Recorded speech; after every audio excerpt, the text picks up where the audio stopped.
رسول اللہ صلی اللہ علیہ وآلہ وسلم نے ارشاد فرمایا کہ اے لوگو، انسان کو دنیا میں ایمان اور عافیت سے بڑھ کر کوئی نعمت نہیں دی گئی، اس لیے اللہ سے ان دونوں چیزوں کی دعا کرتے رہا کرو۔ رسول اللہ صلی اللہ علیہ وآلہ وسلم نے ارشاد فرمایا، اللہ تعالیٰ نے میری امت کے وسوسوں یا دل کے خیالات کو معاف کر دیا ہے، جب تک انسان اس پر عمل نہ کرے یا زبان سے نہ نکالے۔ نبی اکرم صلی اللہ علیہ وآلہ وسلم نے فرمایا، کوئی شخص ایمان کی مٹھاس تب تک محسوس نہیں کر سکتا جب تک کہ وہ دوسرے شخص سے صرف اللہ کے لیے محبت نہ کرے۔ اپنی آنکھوں سے مدینے کا سما دیکھتے ہیں، کتنے خوش بخت ہیں جو ان کا جہاں دیکھتے ہیں۔ مجھ کو معلوم ہے ایک دن وہ بلائیں گے ضرور، اعلیٰ ادنیٰ میرے آقا جی کہاں دیکھتے ہیں۔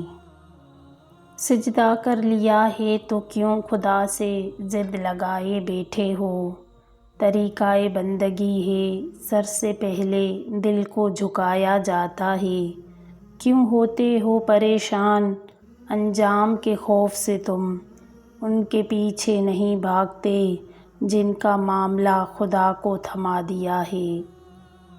میں اللہ کی پناہ چاہتی ہوں ہر اس غم سے جو خاموشی سے دل کو کھا جاتا ہے۔ میرے قلب کو بھی نصیب ہو تیری ذات سے وہ نسبتیں، وہ جو عظمتیں تھی اویس کی، وہ جو رابطے تھے بلال کے۔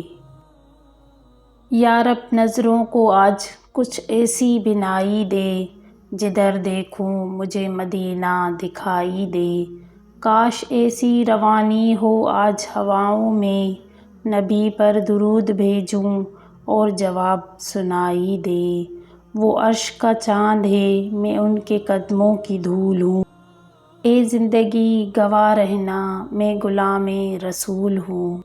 ایک مرتبہ حضرت فاطمہ تندور پر روٹیاں لگا رہی تھیں اور ساتھ میں آقا حضرت محمد صلی اللہ علیہ وآلہ وسلم کھڑے دیکھ کر مسکرا رہے تھے۔ فرمایا، کیا ایک روٹی میں لگا دوں؟ پھر آپ صلی اللہ علیہ وآلہ وسلم نے ایک روٹی تندور میں لگا دی۔ پھر فاطمہ نے کہا، بابا روٹی تو پک ہی نہیں رہی۔ آپ صلی اللہ علیہ وآلہ وسلم نے فرمایا کہ جس چیز کو میں ہاتھ لگاؤں اس پر آگ حرام ہو جاتی ہے۔ سبحان اللہ۔ اور باب نظر کو کوئی ایسا نہ ملے گا، بندے تو بہت مل جائیں گے آقا نہ ملیں گے، تاریخ اگر ڈھونڈے گی ثانی محمد، ثانی تو بڑی چیز ہے سایہ نہ ملے گا۔ بے شک اگر دنیا میں تمہیں کبھی شدت سے غم ملے تو گھبرانا مت، میرے غم کو یاد کر لینا، تمہارے غموں کا وزن ہلکا ہو جائے گا۔ یقین مانیں صبر کی زبان اتنی طاقتور ہوتی ہے کہ ستانے والوں کی بنیادیں ہلا دیتی ہے۔ آنسو ہر دل کو نہیں پگھلا سکتے، یہ فقط ان دلوں پہ اثر انداز ہوتے ہیں جن میں رب بستا ہو۔ اب جو رشتوں میں بندھا ہوں تو کھلا ہے مجھ پر کہ کب پرندے اڑ نہیں پاتے پروں کے ہوتے ہوئے۔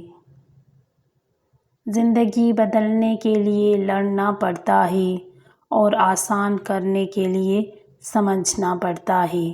وقت آپ کا ہے، چاہو تو سونا بنا لو یا پھر چاہو تو سونے میں گزار دو۔ پانی اور نماز ایک جیسے ہیں، پانی محتاج نہیں پینے والوں کا اور نماز محتاج نہیں پڑھنے والوں کی، دونوں کے لیے پیاس ضروری ہے، جسم کی پیاس کے لیے پانی اور روح کی پیاس کے لیے نماز۔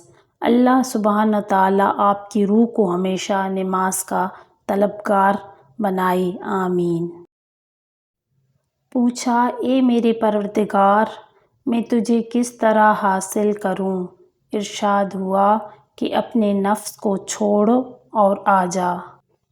اے کن فیکون پہ قادر اللہ، جتنے بھی دل، جتنے بھی صبر، جتنی بھی آنکھیں، جتنے بھی آنسو، جتنی بھی التجائیں، جتنی بھی امیدیں، جتنے بھی یقین تیرے کن کے منتظر ہیں، میرے اللہ سب کے حق میں بہترین فیصلے فرما دے، سب کے دلوں کو مطمئن کر دے، نظر رحمت فرما دے سب پر، آمین ثم آمین۔